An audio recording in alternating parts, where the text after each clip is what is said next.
Kev says, what do you think of using the metric system for sats? Instead of saying $1 gets you 1,000 sats, we can say a Bitcoin is about $1 per kilosat. You know what? There's a lot of different like debates and conversations going on like what we should call Bitcoin, what we should call sats. And actually, there's a very knowledgeable fella in our Living in the Future community, and he had the idea. He saw a video, but he had the idea of like changing sats to be Bitcoins, and Bitcoins to be Satoshis. So if you had like 20,000 sats, you would have 20,000 Bitcoins or Bitcoin. And then if you had one whole coin, that would be a Satoshi. And just because like the marketing around it, I do think that makes sense. But I think two things. I think we're already too far like down this path of Bitcoin and Satoshis and 100 million Satoshis inside of one Bitcoin. I think we're too far down that. I think it would fuck with too many people.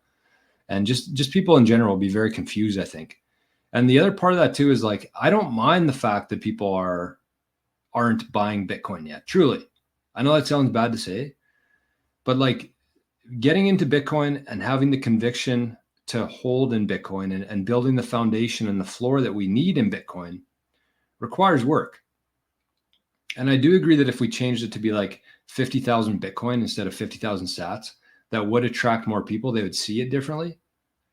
But I still don't like the idea of that. I think that people should have to do the work to understand Bitcoin, to get that level of conviction that we have in Bitcoin. And then they're going to have it for a very long time. That's the whole purpose of Bitcoin, right?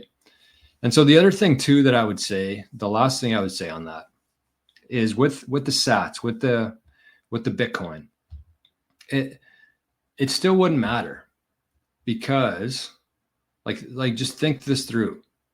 Let's say that we did move from sats to Bitcoin. I know this is kind of confusing, but let's say we move from sats to Bitcoin. In other words, 100,000 sats today, we'd change that to be 100,000 Bitcoin, right? That was the proposal.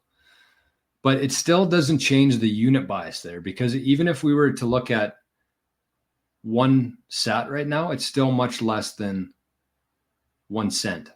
So you still can't measure it in that, if that makes any sense. And that's why I think that when we hit 1 million and 1 sat equals 1 cent, that's when we're really going to blast off, because people will start looking at Bitcoin as like a penny stock. They'll see it move from like 1 cent per sat to 5 cents per sat, and they'll see their investment going up. Meanwhile, in the background there, Bitcoin just went from 1 million to 5 million.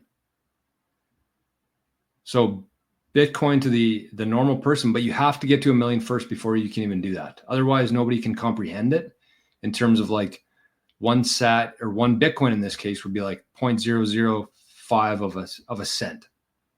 Like it still doesn't work yet. We're still not to the point where it makes sense in their heads. I'm going to knock over this beer right away by accident.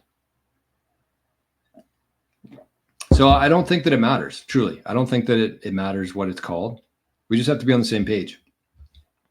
People have to understand what is going on here. And I think that they have to put in the work. That's my honest assessment of it.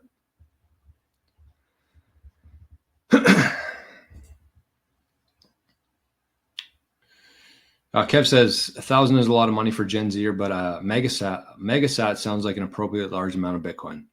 Yeah, I mean, it's good. I don't hate the ideas. I just still think that people need to, more than just like looking at Bitcoin as something that's going to go up fast and they can get a lot of it. Like, in order to have the conviction and actually hold on to the Bitcoin and secure it properly, it's much deeper than that.